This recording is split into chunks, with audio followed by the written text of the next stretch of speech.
안녕하세요. 안녕하세요. 네, 여러분들 만나 뵙게 돼서 반갑습니다. 자, 제가 여기 대박열린 고시학원에서 간호사 국가고시 대비 강의를 하고 있는데요. 여러분들 오늘은 첫 시간인데, 자, 아동간호 강의를 맡고 있는 오정화입니다. 제가 여러분들 앞에서 국가고시 과목을 좀 많이 하고 있어요. 그래서 아동, 그 다음에 성인, 모성, 그 다음에 간호관리, 기본. 그래서 아마 여러분들이 아마 많이 보게 될 얼굴이 이 얼굴입니다. 자, 여러분들이 이제 먼저 아동간호학에 대해서 이야기를 한다면, 아동간호학이 여러분들 공부할 때 어떤 느낌이셨어요? 우리 좀 어려웠었나요? 아니면 쉬웠었나요? 어려웠어요. 자, 아동간호학은 말 그대로 아동의 성장 발달 단계에 포커스가 맞춰져 있어서 정리가 된 거죠. 그래서 여기 지금 앉아 계시는 학생분들 중에 조금 연령대가 있으신 분들은 그죠, 육아 경험이 있잖아요. 그렇기 때문에 좀 잘해요. 근데 우리 아직 결혼 안 한 미스들 같은 경우는 키워본 경험이 없죠. 그러니까 이건 단순 암기들을 좀 많이 해야 되고, 그렇기 때문에 조금 어려워요. 그래서 조카들 있으면 한번 생각을 해보면 도움이 되고요. 아동과목은 여러분 국가고시 과목 중에서 어려운 과목일까요? 쉬운 과목일까요? 그렇죠. 높은 점수를 얻을 수 있는 과목이에요. 그렇기 때문에 조금만 공부하시면 높은 점수를 얻을 수 있고요. 또 전반적인 출제 경향이 크게 바뀌지 않는 과목이기도 합니다. 그래서 아동간호학은 조금 열심히 해놓으면 좋은 점수를 얻을 수 있다라고 보시면 좋겠고요. 여러분들이 목차를 한번 살펴보세요. 그러면 거기에서 출제 빈도가 어디가 제일 높을까요? 어떤 항목이? 성장 발달 부분이요. 그렇죠? 그 다음에 그 성장 발달 단계에 따른 각각의 이론들, 그 다음 성장 발달 단계의 특성들, 이게 가장 비중을 많이 차지하고 있습니다. 그래서 성장 발달 부분, 아동의 발달 단계별 건강 유지 부분, 이게 굉장히 많고요. 그 다음에 어떤 질환, 물론 질환과 간호중재, 이것도 시험 문제 많이 나오겠지만 일반적으로 건강한 아이, 건강한 신생아, 또 거기가 출제 빈도수가 높죠. 그래서 보시면 될 것 같고, 그 다음에 각각에 따른 그 질환들이 있을 겁니다. 질환에서 나오는 그 대표적인 질환들은 딱 거의 나와 있거든요. 그래서 그 부분들은 제가 수업 시간에도 강조하면서 이야기를 할 겁니다. 그래서 평균 각 항목당에서 가장 두 개는 이제 성장 발달 단계가 많이 나오지만 나머지 질환 같은 데서도 한두 문제씩은 주기적으로 나오고 있다. 그 다음에 나오는 질환들은 대부분 비슷해요. 그래서 그쪽으로만 포커스를 맞추시면 되고요. 자, 아동간호학 강의는 3시간씩 6회로 진행이 돼서 총 18시간 기준으로 진행될 계획입니다. 여러분들이 지금 교재를 받으셨죠? 책이 2권일 겁니다. 이론책과 문제집이 있게 돼요. 그러면 이론은 여러분이 그동안 아마 아동간호학을 학교 다닐 때 우리 1년은 배웠을 거예요. 1년. 근데 그거를 18시간에 끝내야 돼요. 그럼 초압축을 해야 되겠죠. 그렇죠? 그래서 국가고시에 나왔던 기출문제와 관련된 개념 정리를 그 이론책에 다 해놨고요. 그 다음에 문제집을 보시면 박스에 들어있는 문제들이 실제 기출에 나와 있는 문제들, 연도는 나와 있지 않지만 기출에 관련된 것들이 나와 있고, 그 다음에 박스 아래에 있는 것들은 그거와 관련된 내용, 아니면 또 새롭게 이거는 좀 공부를 하고 넘어갔으면 좋겠어 라고 생각한 문제들이 추가로 더 들어가 있는 거를 보실 수 있을 겁니다. 자, 여러분, 그 문제집을 보면, 여러분, 문제집을 볼 때 어떤 개념을 공부하면 좋을까? 그 문제집을 볼 때 뭘 생각하면서 문제를 풀어보면 좋을까? 어떤 비슷한 문제들이 나오는지. 여러분, 그게 1, 2년 간격을 듣고요. 거의 똑같은 문제들이 나오는 거를 볼 수 있어요. 모아놨으니까 그대로. 섞어놓은 게 아니라 비슷한 걸 막 모아놨거든요. 그래서 생각보다 쉽다? 이런 경우도 있어요. 그래서 여러분들이 그럼 기출문제를 풀 때는 어떤 개념을 중심으로 문제가 나오고 또 어떤 질환을 중심으로 문제가 자주 출제되는지, 그 다음에 닦아지 문항이 오지선다로 되어 있는데 어떻게 문제가 변형이 되는지를 확인하실 필요가 있습니다. 그래서 여러분들 중요한 거는 옳은 것을 고르세요. 그러면 답만 그래 2번이 답이다 딱 넘어가고 1, 3, 4, 5를 무시하면 된다 안 된다? 그렇죠. 틀린 문항이 왜 틀렸는지를 명확하게 짚고 넘어가셔야지 다음번 문제에는 틀리지 않는다라는 거예요. 그래서 보시면 될 것 같습니다. 자, 먼저 이론을 공부하고 그 다음에 문제를 풀고 또 이론을 공부하고 문제를 풀고 이런 식으로 진행을 할 계획입니다. 자, 제가 항상 국가고시 대비반에서 첫 시간에 강조하고 오는 게 뭐냐면 집에 여러분들 문제집, 이론집 되게 많지 않아요? 유명한 출판사들 막 시리즈로 열 몇 권씩 다 책꽂이에 꽂혀 있죠? 그쵸? 네, 그거 보셨어요? 아마 꽂혀 있기만 할걸요? 네, 그대로 꽂아 놓으세요. 왜 꽂아 놓으라 그럴까요? 네, 이것만 보시라고요. 여러분들 제가 왜 이런 이야기 하냐면 개념 정리가 확립되지 않는 상황에서 문제만 풀죠. 글자 한두 글자만 바꿔도 바로 틀려요. 그렇죠? 그래서 그거는 나중에 시험 직전에 풀어보시는 게 좋고요. 지금은 가장 중요한 저에 대한 신뢰가 먼저 있어야 되겠죠. 그리고서 이 책만 먼저 내가 마스터하겠다라고 생각을 하세요. 그래서 이론집과 문제집을 확실하게 정의를 하고요. 그때 나중에 가지고 있는 출판사 문제를 보셔도 그때는 답이 막 눈에 보이실 거예요. 아셨죠? 그래서 어설프게 선생님을 믿어도 될까? 이러면서 막 2 플러스 책꽂이에 있는 문제집 다 빼가지고 보면 더 정신이 없어요. 무슨 말인지 아시겠죠? 그래서 지금은 저 믿고 기본 개념부터 확립하자. 그 다음에 기출문제 분석을 하자. 하실 수 있으시죠? 네, 그렇게 하면 좋을 것 같습니다. 자, 질문사항이 있으신 분들은 지금 여러분들은 같이 수업을 하고 계시죠. 그래서 쉬는 시간에 저한테 질문을 하실 수 있는 기회가 될 거고요. 그 다음에 인강의 강의에 참여하고 계시는 분들은 거기 질문방이 있을 겁니다. 그래서 질문방에 질문해 주시면 빠른 시일 내에 답을 올려드리도록 노력을 할 겁니다.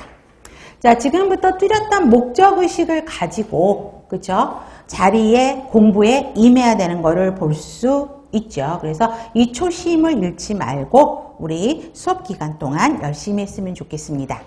자, 하실 수 있으시죠? 네. 준비되셨죠? 네, 좋습니다. 그러면 시작해 보도록 하겠습니다. 자, 먼저 아동간호학의 이론집을 먼저 보세요. 그러면 페이지 303페이지죠. 그죠? 그 부분을 먼저 할 겁니다. 자, 아동간호학의 개념에서 보시면 자, 아동간호학의 정의가 나오죠. 그래서 정의에서 자, 아동 플러스 가족이에요. 그렇죠? 그 다음에 두 번째에서는 우리가 아동이라 그러면 어디까지를 이야기하죠? 출생에서부터 어디까지? 청소년기까지. 여기까지는 줄을 치시고 성장 발달이 문제가 있죠. 그 다음에 건강 및 발달상의 최대한 가능성을 성취할 수 있도록 하는 게 정의죠. 그래서 이거는 안 외워도 되죠. 그냥 흐름으로 그렇지 이렇게 보셔야 되는 부분들이 있고요. 그 다음에 목적도 보세요. 건강유지 증진, 최적의 성장 발달을 위한 지지, 건강 능력의 극대화. 그 다음에 항상 아동도 그렇고요. 여성건강 간호도 그렇고 가족 중심의 간호다가 키워드예요. 그래서 가족 중심에는 동그라미 하셔야 될 거고요. 그 다음에 아동과 가족의 정신, 신체적 스트레스를 경감시키는 비외상성 간호를 제공해야 돼요. 그러니까 건강한 상태의 아동을 성장 증진시키는 것이 목적이기 때문에 비외상성 간호를 제공한다라고 되어 있죠. 그래서 목적의 제일 마지막 댁은 다른 말로 하면 아동간호학의 철학이라고 이야기할 수 있습니다. 자, 그러면 유인물에 또 하나 아동간호의 원리라고 해서 유인물 드렸을 겁니다. 이것도 그냥 이해하시면 돼요. 자, 아동의 연령과 발달 수준에 맞춘 성장과 발달이 필수적인 거죠. 그래서 여러분들이 아동간호를 공부하면 문제를 보면 항상 아동이 몇 개월이다, 몇 살이다 이게 나오잖아요. 그렇기 때문에 연령, 발달이 굉장히 중요하죠. 건강 증진에 대한 문제들이 많이 나오죠. 그래서 여러분들이 성장 발달 보면 뭐 영양 문제, 운동 문제, 안전 문제, 놀이 형태, 그다음에 예방 접종 같은 이러한 것들이 계속 나올 겁니다. 발달 단계별로 공부하셔야 되고, 다시 또 강조하지만 가족 중심의 간호고, 그다음에 우리 간호사가 하는 역할이 굉장히 많이 있죠. 근데 그 역할 중에 가장 최근에 대두되고 있는 역할이 무슨 역할이에요? 옹호자의 역할이 강조되고 있죠. 그래서 자, 옹호자로서 책임을 갖고 법정 윤리적인 책임을 다 가져야 되는 옹호자의 역할이 굉장히 강조되고 있습니다. 그래서 아동이든 여성이든 어디서든지 항상 문제가 나면 답은 거의 옹호자의 역할들이 대부분이에요. 그 다음에 아동의 연령에 맞게 의사소통을 해야 되죠. 보시면 되죠. 그래서 이것도 흐름으로 보셔야 됩니다. 다시 책으로 와서 아동의 건강지표를 보면, 자, 신생아라고 해요. 그러면 우리 신생아는 언제까지를 신생아기라고 이야기를 하죠? 28일? 그죠? 4주. 그쵸? 그래서 신생아기는 한 달이라고 쉽게 생각하시면 돼요. 태아 출생에서 한 달까지를 신생아기라고 이야기를 하죠. 그렇기 때문에 지금 보면, 자, 신생아 사망률이요. 그러면 자, 신생아 1000명에 대한 1000을 기억을 해야 되겠고, 첫 1개월간의 사망자 수, 28일이라고도 하기도 하고 한 달이라고도 이야기를 해요. 그건 중요한 건 아니에요. 쉽게 외우려면 그냥 한 달까지다 라고 보시면 되고요. 영아는 그러면 우리 신생아기, 그 다음에 영아기는 언제부터죠? 영아. 아니지. 출생에서부터는 여기가 신생아가 출생에서부터 한 달까지고. 그쵸? 그러면 영아가 출생에서부터만 안 되지. 그렇지. 한 달에서부터 언제까지? 그렇죠. 1년, 12개월. 까지 1년이라고 하죠. 그래서 이거를 영아기로 이야기를 하고 있죠. 그러면 여기도 영아 사망률에서는 살아서 출생한 몇 명? 1000명에 1년 동안 사망률이니까 사망한 영아의 수. 그래서 특히 영아 사망률은 머스트예요. 별표. 자, 한 나라의 중요 보건 지표로 사용되는 게 신생아 사망률이 아닌 영아 사망률이라고 보시면 돼요. 자, 원인은 주산기의 영아 건강 상태, 또 저체중 출생아의 증가, 빈곤인 거고, 그러다 보니까 어때요? 감소를 시키려면 철저하게 주산기 관리를 잘해야 되고, 양육 환경을 업그레이드 해야 되고, 의료 보급을 확대해야 되고, 이건 흐름으로도 바로 이해가 되실 겁니다. 그래서 신생아 사망률의 정의와 영아 사망률의 정의, 특히 그 중에서는 영아 사망률이 실제 기출문제로도 나왔었거든요. 그래서 두 가지 땡 꼭 기억을 하셔야 됩니다. 그 다음에 세 번째, 훈육입니다. 자, 훈육의 종류, 훈육이 아동할 때는, 교육을 할 때는 필요하게 되죠. 그래서 보시면 되는데, 자, 방향 전환을 해야 되고, 논리적인 설득을 해야 되고요. 그 다음에 또 시험 문제 많이 나오는 게 타임아웃에 대한 문제가 나옵니다. 그래서 타임아웃은 별표. 자, 아이의 잘못된 행동을 무관심하게 대하는 거를 타임아웃이라고 이야기를 합니다. 자, 시간이 여러분들 기억을 하셔야 됩니다. 자, 3세는 나이에 맞게 이제 한 1분이에요. 그래서 3세 이상부터 타임아웃을 하는데, 자, 3세는 3분, 4세에서 5세는 1분씩 늘려가는 거예요. 그래서 보시면 되고요. 우리가 보통 타임아웃, 혼을 내려고 한다 그러면 어떻게 하죠, 부모들이? 조금 떨어진 방에 가서 벽을 보고 서게 하거나 이런 것들이죠. 그래서 특히 두 번째 때 엄마가 지켜볼 수 있는 거실 구석이나 자극이 없는 조용한 장소에 의자를 벽에 붙어두고 정해진 시간 동안 앉아있게 해서 그 시간 동안에 아이가 뭘 잘못했는지 생각해보는 시간을 갖도록 하는 게 타임아웃이죠. 그런데 혼자 놔두고 엄마가 딴 데 가면 안 돼요. 보고 있어야 되는 거예요. 무슨 말인지 아시겠죠? 그 다음에 결과를 체험해 보도록 하는 거고, 행동 수정. 그래서 긍정적인 행동을 하면 보상을 하고, 부정적인 행동은 무시해버리고, 그 다음에 체벌은 좋은 방법이 아니죠. 그래서 비효율적인 방법이다라고 보시면 돼요. 그 다음에 4번 아동학대의 정의입니다. 자, 아동학대가 이제 많아지는 상황들이 벌어지고 있죠. 자, 신체적, 정신적, 성적 폭력이나 가혹행위를 하는 것. 아동의 보호자가 아동을 유기하거나 방임을 하는데, 자, 학대에는 신체적 학대, 정서적 학대, 성적 학대가 있고요. 방임, 그래서 각각 학대, 그다음에 방임의 정의를 구별하셔야 돼요. 자, 그러면 신체적 학대는 뭔가 때리는 거죠. 그래서 찌르고 때리고 발로 차고 물고 화상 입히고 흔들고 이런 것들이죠.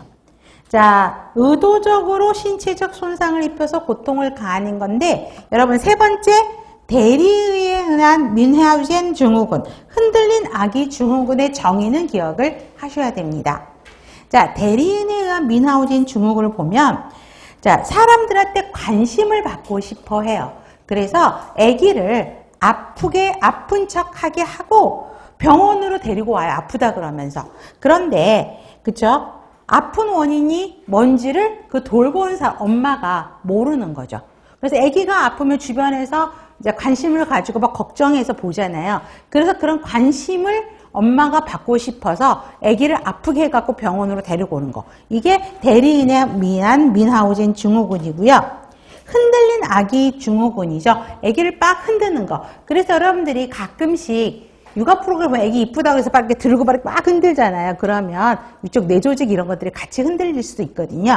그렇기 때문에 난폭하게 흔드는 거죠. 그래서 뇌 손상이 한 양상입니다. 그래서 구토, 호흡곤란, 두개 내 출혈, 망막 출혈, 뭐 이런 상태, 혼수 상태까지도 가는 거예요. 그래서 너무 예쁘다고 막 흔들지 말라 그러죠. 그걸 너무 세게 흔들어서 아이가 손상을 입는 거, 이게 흔들린 아이 증후군이라고 이야기를 합니다. 이러한 것들은 신체적 학대에 속하고, 정서적 학대는 자, 부모가 해야 될 행동을 잘 안 하는 거죠. 그래서 감정적 혹은 정신장애를 유발하는데, 거절, 고리, 무시, 언어적인 비난, 압박. 너 때문에 나 힘들어 죽겠어. 너가 태어나서 엄마 인생이 이 모양 요꼴이야. 뭐 이렇게 하는 것들, 이런 것들이 정서적 학대죠. 성적 학대는 성과 관련되는 것이어서, 그래서 아동의 성기를 좋아하는 거, 그 다음에 성교, 강간 뭐 이런 것들을 보시면 좋아요. 그래서 자, 과도한 자유행위, 위축, 특이한 성적 행동 등을 아이들이 보이게 됩니다. 그 다음에 방임은 학대 중에서도 가장 많은 형태가 방임이에요. 자, 기본적인 신체 교육, 정서적으로 필요한 그런 것들을 부모가 하지 않고 게으르게 하는 것들이죠. 그래서 여러분들 뉴스에서도 이런 아동들 많이 볼 거예요. 겨울인데 갑자기 슈퍼에 뛰어 들어오는데 반팔 반바지 입고 슬리퍼 신고 와서 빵 먹는 애들 있잖아요. 그런 애들이 이제 방임인 거죠. 그래서 지저분하고 위생 상태가 불량하거나 계절에 맞지 않는 옷을 입고 다니는 애들이 거의 방임이라고 보시면 돼요. 여기도 신체적 방임, 생명유지에 필요한 의식주를 안 하는 거죠. 보호, 의료 서비스도 안 하는 거예요. 그 다음에 아픈데 병원 데려가야 되는데 그런 거 안 하는 거, 교육, 학교 공부 안 시키고 학교를 안 보내는 거. 정서적 방임은 아동의 욕구를 계속 무시하고 채워주지 못하는 거. 교육적 방임은 공부 안 시키는 거죠. 학교 안 보내는 거. 의료적 방임은 의료적인 처치 개입을 하지 않아요. 가장 대표적인 게 예방접종을 우리 기본적으로 여러분들이 또 공부할 거거든요. 맞아야 되는 법정 예방접종이죠. 이런 것들을 안 하는 거죠. 그 다음에 유기, 보호하지 않고 버리는 거죠. 그래서 보시면 돼요. 그래서 정의들만 좀 구별하시면 됩니다. 5번, 사회화 과정에서 부모 역할 행위. 자, 규칙이 있어야 된다는 거죠. 여러분들이 TV에서도 뭐 육아 프로그램 보면 아빠랑 엄마랑 그렇죠? 규칙을 만들어 놓는데 그 규칙을 서로 안 지키면서 애한테 훈련시키는 이런 것들이죠. 규칙을 만들어야지 아동이 이게 잘못된 행동이고 이게 옳은 행동인 거 알 수 있을 거고요. 그 다음에 부모들이 일관성이 있어야 되겠죠. 아빠는 A 방향으로 교육하고 엄마는 B 방향으로 교육하면 애가 헷갈려요. 그래서 일관성을 가지고 해야 되고, 그 다음에 수용 가능한 행동을 격려하기 위해서는 강화라는 방법을 많이 쓰게 되고, 그 다음에 엄마와 아빠가 역할 모델이 돼야 되고, 그 다음에 하지 않는 행위를 감소시키기 위해서는 우리 적절한 훈육이 필요한 거죠. 그래서 보시면 돼요. 그래서 규칙의 일관성, 그 다음에 시행하는 거의 일관성, 그 다음에 부모 역할 모델 등이 이제 중요한 요소로 설명을 하고 있습니다. 자, 그러면 여러분들 먼저 문제집을 볼게요. 1번 보세요. 2세 동생을 괴롭히는 5세 아동을 엄마가 지켜볼 수 있는 거실의 구석자리에 혼자 5분간, 5살이니까 1분씩이니까 5분이죠.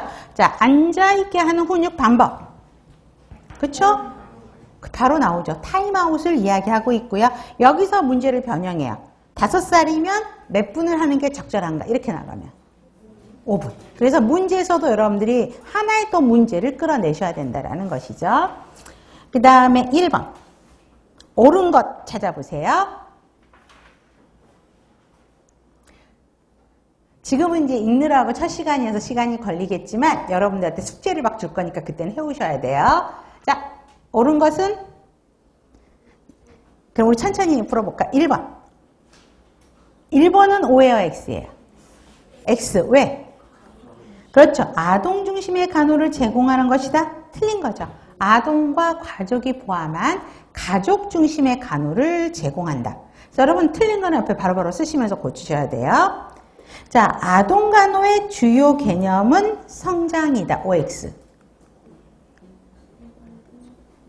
나중에 성장, 성숙 공부할 거거든.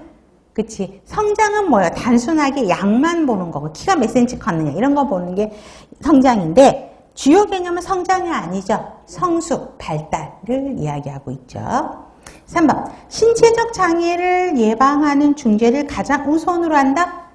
아니었죠. 여기서 틀린 단어는 신체적 장애 예방이 아니지. 그렇죠? 정신적, 신체적 스트레스를 줄이는 비외상성 간호가 우선이어야 되고요. 아동의 건강 및 발달상 최대한 가능성을 성취할 수 있도록 한다? 맞죠? 답은 4번이고. 그러면 5번은? 미성숙한 대상자를 간호하는 특수성 때문에 상담자의 역할보다는 옹호자의 역할이 강조되고 있죠. 여러분, 옹호자는 어떤 역할을 하는 사람을 옹호자라고 할까요? 아동이나 그다음 아동을 돌보는 가족에게 의사결정을 스스로 할 수 있도록 정보를 제공하고 그다음에 그 결정에 대해서 지지하는 역할이 옹호자의 역할이거든요. 그렇기 때문에 5번은 옹호자의 필요성을 강조합니다. 그래서 답은 4번. 2번. 자, 말기 암환의 치료를 중단하는 윤리적 딜레마 상황에서 간호사가 가족을 존중하고 그들이 의사결정을 할 수 있게 필요한 정보를 제공하는 역할은 무엇입니까? 이렇게 물어보면 그게 옹호자의 역할이에요. 그렇죠? 그런데 필요한 정보를 제공하는 것은 무엇을 적용한 것인가? 자율성 존중의 원칙이죠. 자율성 존중의 원칙은 여러분들이 나중에 관리에서 공부를 하실 거예요. 아동하고 가족이 스스로 의사결정을 해서, 그쵸? 의사결정에 필요한 거를 주는 것이 옹호자의 역할이기 때문에 그 아동과 말기 암 환자 치료를 중단한대요. 그렇기 때문에 그 사람들의 의견을 받아들여줘야 되죠. 그렇기 때문에 자율성 존중의 원칙을 이야기를 하고 있고요. 3번, 영아 사망률이에요. 모치에 대한 보호와 양육관계 개선을 통해서 감소한다. 맞고, 철저한 주상기 관리를 통해서 사망률 감소시킬 수 있다. 한 나라의 주요한 보건지표로 사용되는 게 무엇이냐? 이게 실제 기출문제였거든요. 영아 사망률이고. 그러면 4번 한번 봐보세요. 어떻게 고치면 좋을까? 1000명. 그렇지. 10,000명이 아닌 1000명. 그 다음에 1개월 동안이 아닌 1년 동안 사망한 영아의 수 이렇게 바꿔야 되겠죠.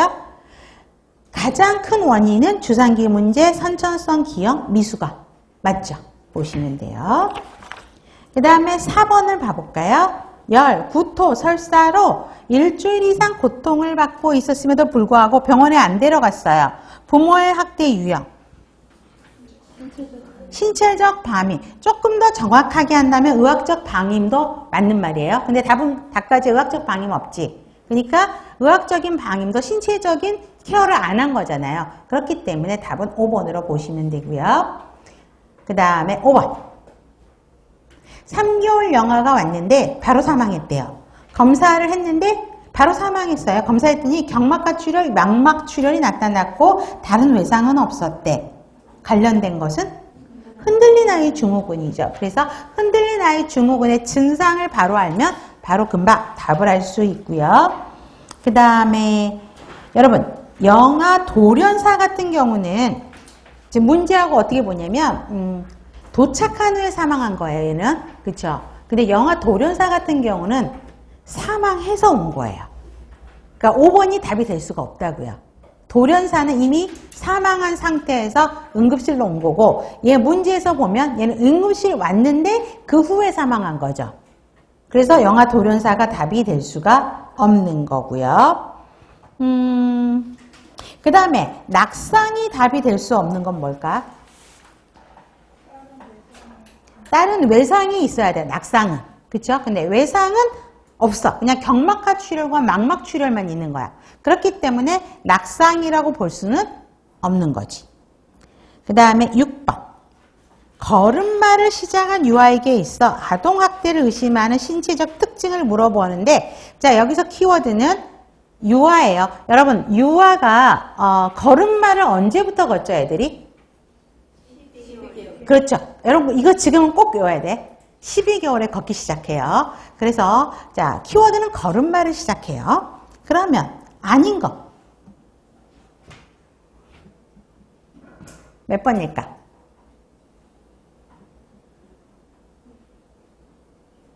자 나랑 눈 마주친 분 1번? 자 뜨거운 물에 잠겨 생긴 화상 1번은 맞는 답이에요. 왜 그럴까? 그렇지. 걸음마를 이제 시작했어. 걸음마가 안정적이에요? 불안정해요? 그렇지. 근데 거기에 뜨거운 물이 있었으면 그쪽으로 넘어져서 화상 입을 수 있어요. 이거는 학대는 아니야. 가끔씩 여러분 걸음마 시작한 애들, 일어서려고 하는 애들이 식탁에 식탁보가 있잖아. 그 위에 뜨거운 라면이나 뜨거운 물 커피? 근데 애가 일어서려고 식탁보를 잡아당기면서 떨어지면서 하면 화상 입을 수 있죠. 그렇기 때문에 이건 학대는 아니야. 물론 화상도 학대 종류 하나지만 이거는 가장 대표적인 게 아닌 거지. 걸음마기 때문에 화상을 입을 수는 있어요. 학대 증상은 아니야. 잠깐만. 아동학대, 자, 제가 이건 다시 설명할게요. 신체적 특징이 아닌 거기 때문에, 죄송해요. 뜨거운 물에 잠겨서 생긴 화상은, 이건 학대죠. 그쵸? 학대예요. 다시 정정합니다. 화상이에요. 원형의 화상 자국은 뭘까? 제가 문제를 잠깐 착각했어요. 죄송합니다. 원형의 화상 자국은 여러분, 담뱃불로 지지는 거예요. 신체적 학대죠. 자, 시기가 다른 다발성의 골절. 자, 3번과 5번 보면 여기서 선택을 고민을 하겠지. 그치? 시기가 다른 다발성 골절, 시기가 같은 골절.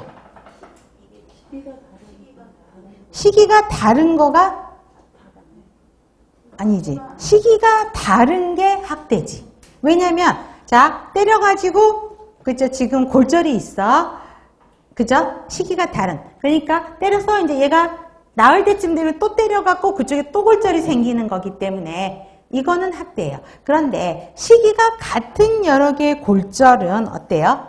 넘어져갖고 길 가다가 이게 불안정하니까 걷기 가니까 넘어져갖고 동시에 골절이 일어나는 거지. 그래서 학대는 시기가 다른 다발성 골절이 학대에 속하는 거예요.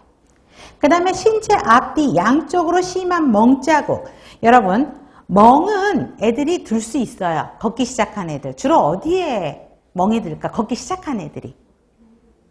그치? 앞으로 넘어지지? 그래서 이마라든가, 그쵸? 머리, 무릎 쪽에 많이 드는데, 자, 앞뒤로 양쪽으로 심한데, 이런 경우는 학대죠. 그쵸? 그래서, 신체적 특징이 아닌 거는 5번이에요. 무슨 말인지 아시겠죠? 그래서 시기가 같은 여러 개의 골절은 보시면 되고요.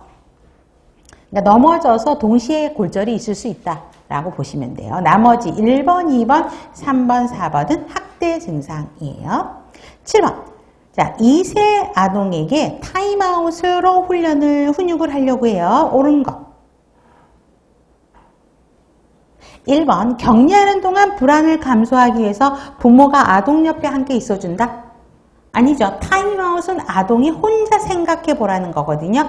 부모는 멀리서 지켜보는 거야. 나란히 옆에 앉아있을 필요는 없다. 그래서 틀렸고, 신체적인 체벌을 동반하지는 않고, 타임아웃을 하고 있는 동안 잘못된 행동에 대해서 부모가 설명해 주는 게 아니라고 아이가 스스로 생각을 하도록 해주셔야 되고요.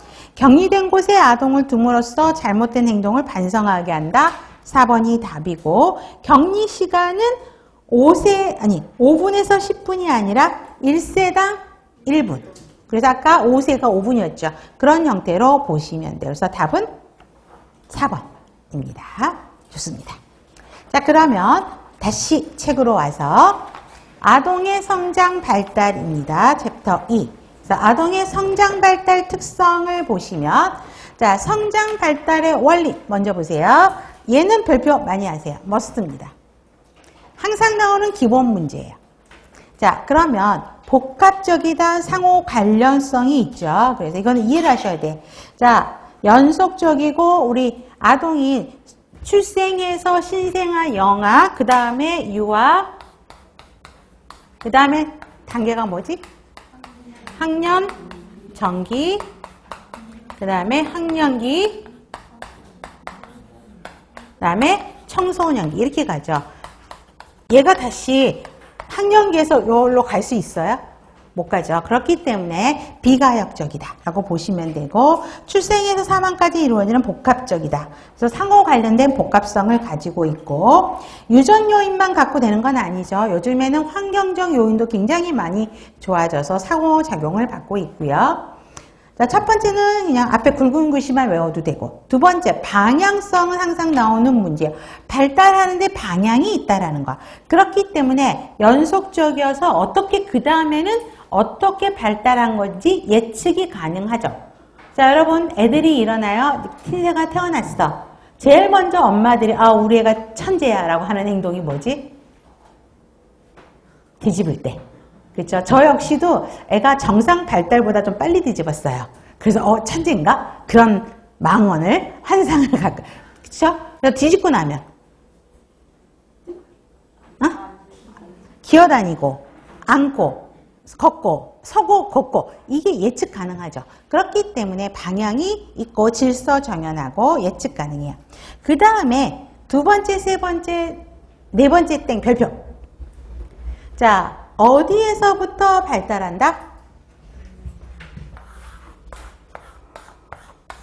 머리에서부터 이렇게 발달하죠. 그렇죠? 그래서 보시면 돼요. 그래서 머리에서부터 말단으로 가게 되고, 그 다음에 근원 발달 원칙 보세요. 중심에서 말초. 그러면 중심에서 말초는 여기에서 이렇게 가죠. 가운데에서 바깥쪽으로. 그렇죠? 처음에 애가 팔을 움직이지 처음에 손가락을 움직이진 않죠. 그렇죠? 그래서 중심에서 말초. 그 다음에 세분화 원칙도 전체적에서 구체적. 단순한 거에서 좀 더 복합적으로 간다. 그래서 대부분의 시험 문제는 두 번째, 세 번째, 네 번째 땡이 시험 문제입니다. 그 다음에 순차적이다, 연속적이다 다시 나오는 거고요. 개인차가 있죠. 사람들, 애들마다 발달하는 게 조금 다르고, 그 다음에 신경계는 언제 가장 빠른다? 신경계가 사춘기에 빠르면 안 되지. 영아기 동그라미 하셔야 되고, 그 다음에 림프 조직은 항상 나오는 문제예요. 별표. 자, 6세에서 성인 수준에 이룬다라요. 그래서 림프가 6세에서 성인 수준이라는 걸 꼭 기억해야 되고, 그 다음에 성인의 2배로 성장하는 시기는 몇 살? 10에서 12세. 그러면 림프는 외우기 쉽게 6세가 아까 성인이라 그랬지. 그렇죠? 여기에 곱하기 2해. 그러면 12세 나오죠? 그렇죠? 그러면 여기 아까 성인의 2배. 그렇죠? 이렇게 외우면 돼. 얘가 항상 나오는 문제.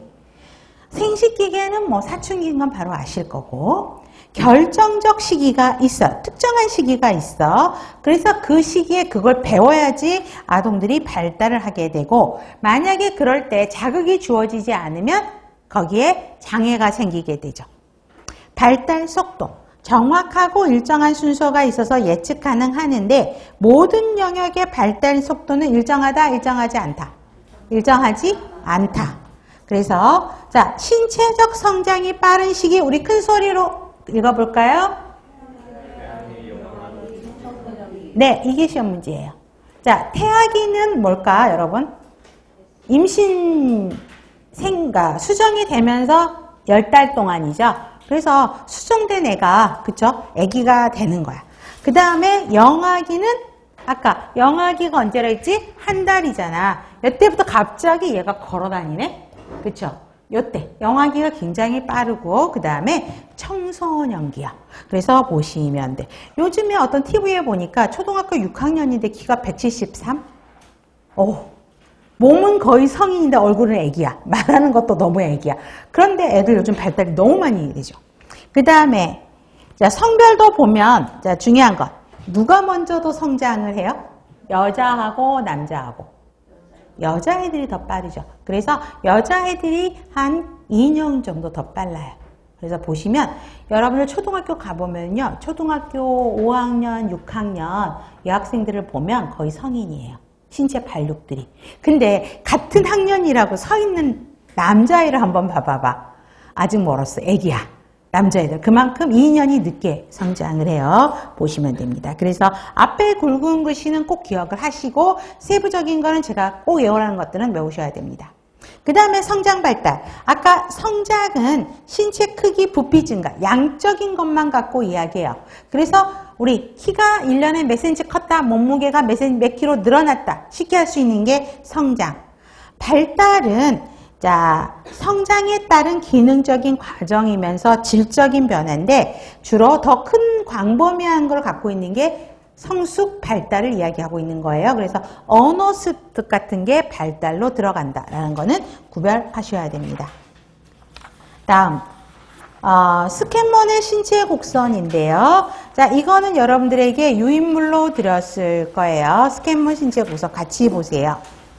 자, 그림을 한번 보면서 보시면 돼요. 자, 림프계 한번 봐보세요. 그래서 흉선, 림프절, 림프 조직인데 아까 성인 크기로 가는 게 몇 살? 6세. 성인의 2배는 몇 살? 이러면서 외우는 거예요. 그래서 다시 반복해서 써있죠. 이거 두 번째, 세 번째 꼭 기억해야 돼. 그랬다가 그 다음에 여기에 곱하기 3 하면 몇 살? 18세가 되지. 그러면 얘때 다시 성인 크기로 줄어든다. 하나만 더 외우시면 돼요. 그래서 이게 항상 시험 문제예요. 그래서 그래프를 보시면 자, 제일 꼭대기로 올라간 여러분들 림프 그래프 찾으셨어요? 그렇죠? 그래서 이게 관련되는 거니까 기억을 연결해서 보시면 되고요. 자, 특히 신경계 보세요. 출생 초기부터 신경계는 급성장해서 성인에 도달하는 거는 80, 90%의 몇 살에 도달하지? 신경계? 4세. 4세 동그라미. 그 다음에 생식기계는 청소년기죠? 사춘기. 보시면 되고. 일반형은 자, 키, 몸무게, 가슴둘레 이런 건데 자, 2세 때 급격하게 성장을 한다. 요것만 외우시면 되죠. 자, 그 다음에 여기서부터가 이제 머리가 아프기 시작해. 학자들 나오기 시작하면 이제 바빠. 자, 3번. 에릭슨의 심리사회 이론을 보세요. 자, 우리 영아기는 몇 살까지? 여기는 출생에서 한 살이라고 되어 있는데 한 달부터로 바꾸세요. 한 달부터 한 살까지 12개월. 자, 성심리 발달 큰 소리로. 발달돼야 되는 게 뭐야 이때? 신뢰감. 발달되지 못하면 불신감. 유아기는 몇 살부터 몇 살? 1세에서 3세. 뭐가 발달돼야 돼? 자율감, 수치감. 학교 가기 전은 몇 살? 3세에서 6세. 발달되는 건 솔선감과 제족감. 학령기는 6에서 12세. 그 다음에 근면감 발달돼야 되고 발달되지 못하면 열등감을 가지게 되고 청소년기, 자, 정체감과 역할운동이죠. 그래서 이 연령은 지금 기본으로 가야 돼. 계속 나올 거야. 항상 아동 문제는 앞에 몇 개월, 몇 세, 그래서 나오니까 꼭 기억해야 돼. 중요한 거는 성심리가 굵은 채로 되어 있죠. 얘는 머스트로. 별표. 자, 그러면 신뢰감과 불신감이야. 자, 그러면 에릭슨의 심리사회와 이제 프로이드랑 같이 비교를 하는 거예요. 자, 프로이드의 구강기라고 이야기를 하고 있는데, 그러면 우리 4번부터 먼저 할게요. 다음 페이지, 307페이지. 프로이드를 하고 가는 게 낫겠어요. 자, 보면, 자, 프로이드의 심리성적 발달 단계 보세요. 자, 이게 영악이죠. 1살까지니까. 구강기, 오랄 스테이지. 프로이드는 성심리 발달을 리비도라고 하는 쾌감을 어디서 찾느냐에 포커스를 맞춘 거거든요. 우리 1살 된 애들, 1살까지 애들이 주로 뭐 하고 있지? 손가락 넣어서 빠는잖아요. 그래서 이 손가락 놓고 빠는 게 행복한 거야, 성적으로. 그쵸? 그래서 모든 쾌감의 근원이 입이에요. 그래서 구강 활동에 집중되어서 있는 게 그래서 오랄 스테이지. 학문기는, 자, 요때는 얘네들이 이제 배변 훈련 하는 거거든요. 그래서, 자, 학문이 손에서 입으로, 이제 손가락을 입으로 놓고 빨면서 행복을 느꼈어. 리비도를 느꼈어. 근데 그 다음에는 어디로 가냐면 학문이 포커스가 돼요. 그래서 이때 애들을 보면요. 자기가 똥 싼 거 쳐다보고 씩 웃어요. 뚜껑 열어보고. 그래서 학문이 주요 쾌감의 근원이에요. 그래서 학문기, 에이널 스테이지라고 해서. 그래서 배설과 배변 훈련이 중심이 된다. 보통 우리 배변 훈련은 그러니까 2살, 24개월에 연결이 되거든요. 그래서 보시면 되고, 이때 대소변 가리기 훈련이 이때 일어나게 됩니다. 그래서 이때 잘못되면, 이때 훈련이 잘못됐어. 그러면 고착 현상이야. 결벽증. 무엇이든지 아끼려고 하는 인색한 성격들을 이때부터 얘네들이 이제 트레이닝이 되는 거버린다. 남근기는 이때 성에 대해서 관심을 갖고 있는 시기가 남근기. 그래서 3에서 6세입니다. 자, 학문에서 성기로 옮겨가요. 그래서 별표를 어디다 하면 좋냐면 두 번째, 동성부모하고 동일시요. 이성부모하고 동일시가 아니야. 그죠? 그래서 예를 들어서 내가 딸이면 엄마랑 나를 동일하게 생각을 하는 거죠. 그래서 성역할 습득하면서 양심이나 자아상을 발달한다. 이제 예를 들어서 제가 이제 쟤는 조금 결혼을 좀 늦게 했는데 이제 일찍 결혼한 친구 집에 놀러를 갔어요. 그랬더니 딸이 있었어요. 친구가 저녁 먹고 가라고 이제 저녁 준비를 막 하고 있고 이제 남편도 친해가지고 이제 퇴근을 했어요. 근데 그 애가 어떤 행동을 하고 있었냐면 아빠가 이제 양말 벗고 발 씻으러 화장실에 들어갔겠죠? 근데 애가 수건 들고 문 앞에 서 있어요. 그래서 제가 친구를 치면서 뭐라 그랬을 것 같아요? 네가 이러고 있지. 그죠? 뭔 말인지 아세요? 신혼이고 얘기가 바로 같은, 그러니까 친구가 아마 남편이 퇴근하면 남편 발 씻을 동안에 수건 들고 옆에 서 있었나 봐요. 그러니까 아기가 그 딸이 그거를 그대로 보고 엄마 이꼴 나 라고 생각해서 엄마 행동을 그대로 하고 아빠가 이제 쭈그리고 앉아서 변기에 쭈그리고 앉아서 발 씻고 있는데 걔가 발 닦아주고 있는 거예요. 아빠 발을. 그래서 제가 막 뭐라 그랬어요. 친구한테 너 그러면 안 된다. 너 빨리 밥 해야 되지 않냐. 막 그랬는데 그 딸이 이제 그러고 있는 거죠. 그래서 동성부모와 동일시 이게 시험 문제예요. 무슨 말인지 알겠죠? 보시면 되고 성에 대한 정체감이 만들어지게 됩니다. 그래서 동성부모와 동일시 그죠? 보시면 되고요. 그래서 아빠가 엄마한테 뽀뽀 못하죠. 왜? 엄마가 곧 나니까 아빠가 엄마한테 뽀뽀하면 애가 기겁을 하고 그 사이에 끼어들면서 아빠는 나한테 뽀뽀해야 돼. 무슨 말인지 알겠죠? 이런 것들이 남근기 시기입니다. 그래서 남아는 이게 잘못되면 웨디푸스 컴플렉스랑 거세 불안을 증상을 갖고 있고요. 여아는 일렉트라 컴프레스 증상들이 나타난다 기억해야 됩니다. 그래서 이성 부모에 대한 소유욕이 굉장히 커요. 그래서 딸들이나 이럴 때 아이들 키우면 어느 순간에 요 시기가 되면 엄마 아빠 같이 못 자요. 그 사이에 애들이 파고 들어와요. 무슨 말인지 알겠죠? 그래서 남자애들 같은 경우도 그쵸? 엄마한테 뽀뽀하는 건 얘네들이 해야 돼. 아빠가 하는 거 보고. 그쵸? 하는 거. 그 역할들을 배우는 거죠.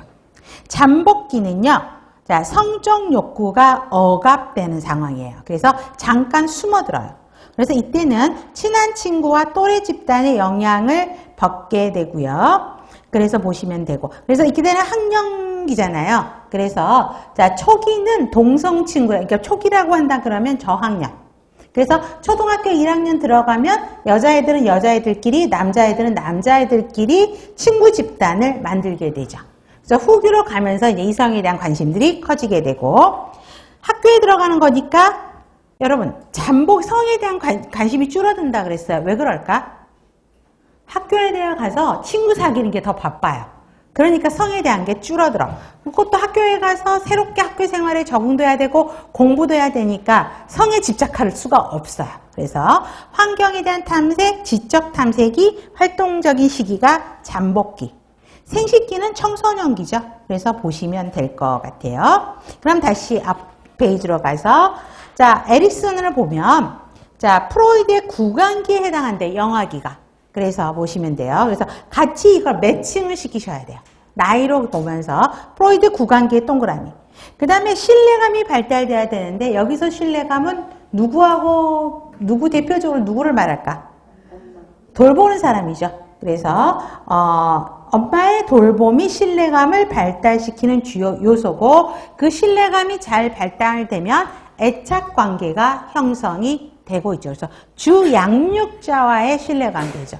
그래서 요즘에는 엄마들이 이제 맞벌이 하는 엄마들이 많다 보니까 할머니들 손에 키워진 애들이 있죠. 그러면 애들이 어때요? 엄마보다는 할머니한테 신뢰를 더 많이 가죠. 그거는 어쩔 수 없어요. 애착관계 만들어지는 거. 그러니까 주 꼭 엄마가 아닐 수 있다는 거죠. 주로 돌보는 양육자에 대한 신뢰라고 보시면 됩니다. 자율감, 수치감이에요. 자, 유아기는 이때 1살부터인데 자율감이래요. 왜 자율감이 발달할까? 신체와 환경에 대한 증가된 조절력이 중심이 된다? 왜요? 걷기 시작하지.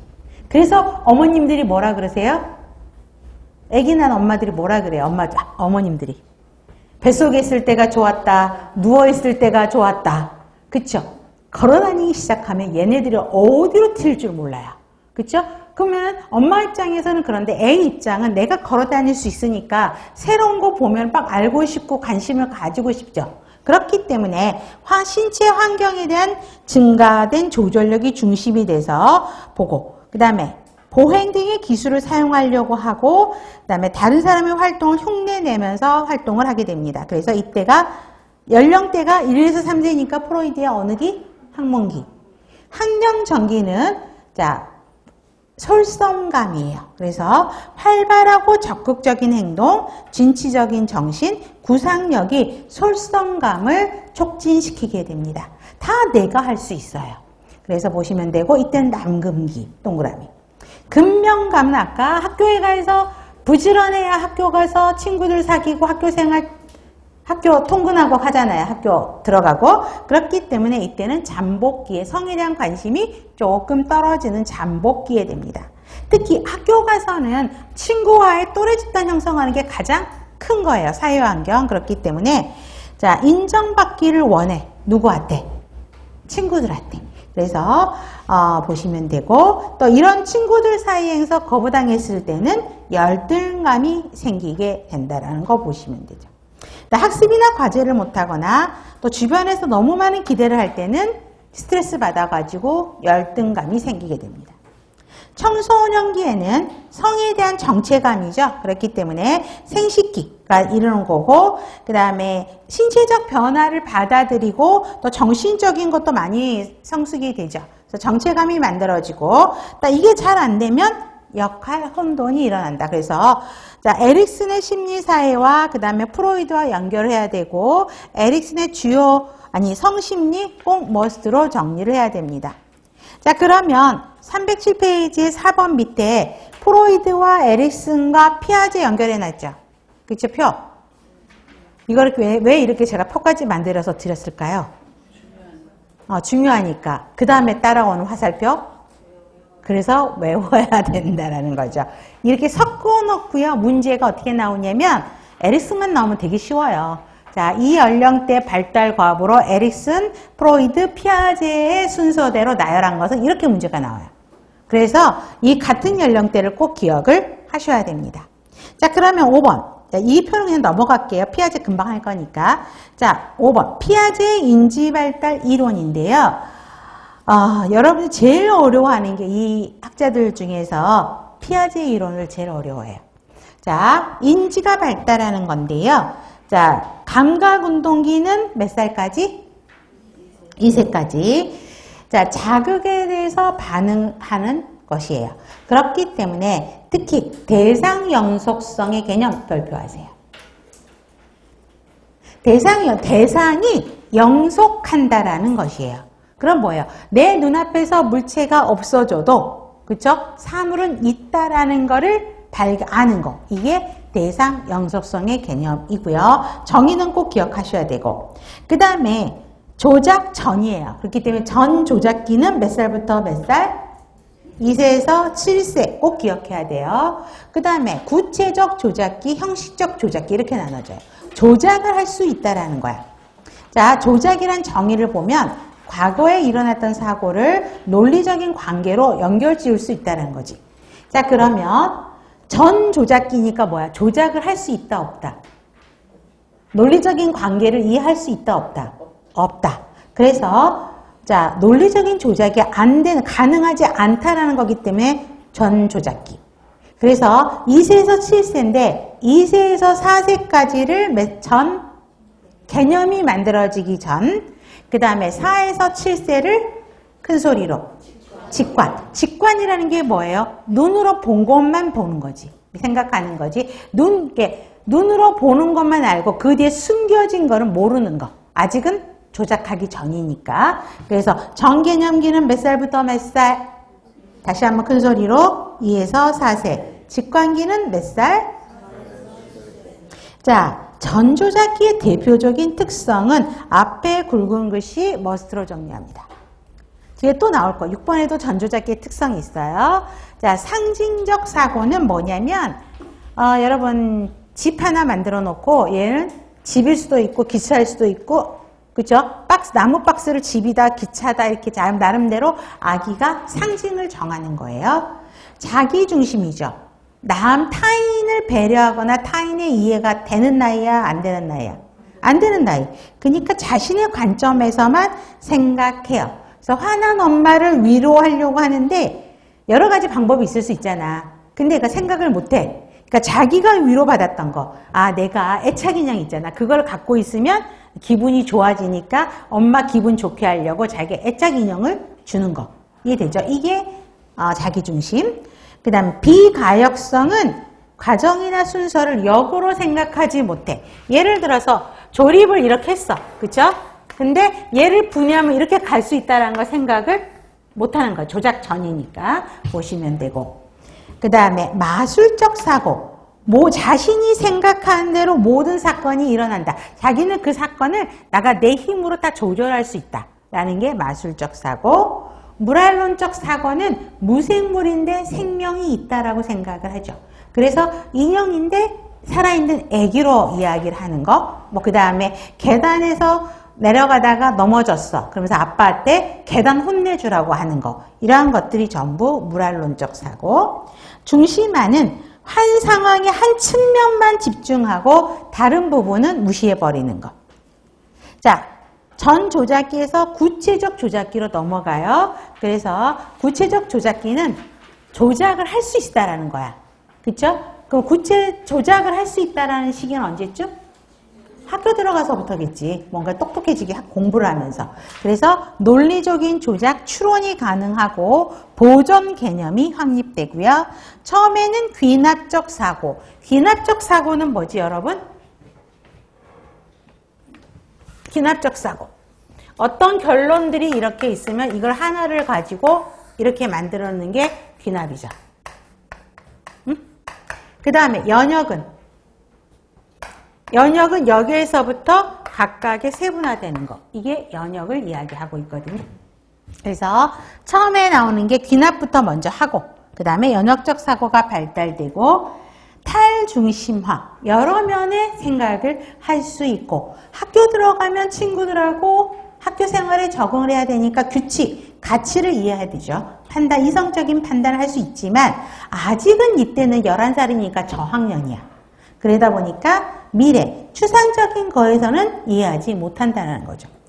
자, 그래서 특히 구체적 조작기의 대표적인 특성, 보존개념, 가역성, 탈중심화, 이게 대표적인 시험 문제예요. 자, 보존개념을 알 수가 있다라는 거는 뭐냐면, 자, 형태가 바뀌어도 물질의 속성이 유지된다. 여러분, 물을 똑같은 100cc를 동그랑통에 넣느냐 네모통에 넣어도 안에 있는 물은 100cc다. 아는 거가 이 학년기, 구체적 조작기의 특성이라는 거죠. 근데 전조작기는 모양이 바뀌면 그 안에 있는 물의 양도 다 다르다고 생각하는 거라는 거지. 이해됐어요? 그 다음에 가역성. 아까 이렇게 해서 아까 지워버렸구나. 분해를 했어. 퍼즐을. 근데 다시 맞출 수 있다는 거죠. 그래서 보시면 되고. 그 다음에 탈중심화. 여러 면에 집중할 수 있다. 형식적 조작기는 이제 고학년이라고 보시면 돼요. 머리가 더 커졌어요. 논리적인 사고, 가설, 추상적인 사고도 할 수 있고요. 가설 문제도 가능하고 미래지향적 관점의 사고를 하고 아무래도 그때보다는 타인 중심, 나기 자기 중심의 사고보다는 타인 중심의 사고를 한다라는 것입니다.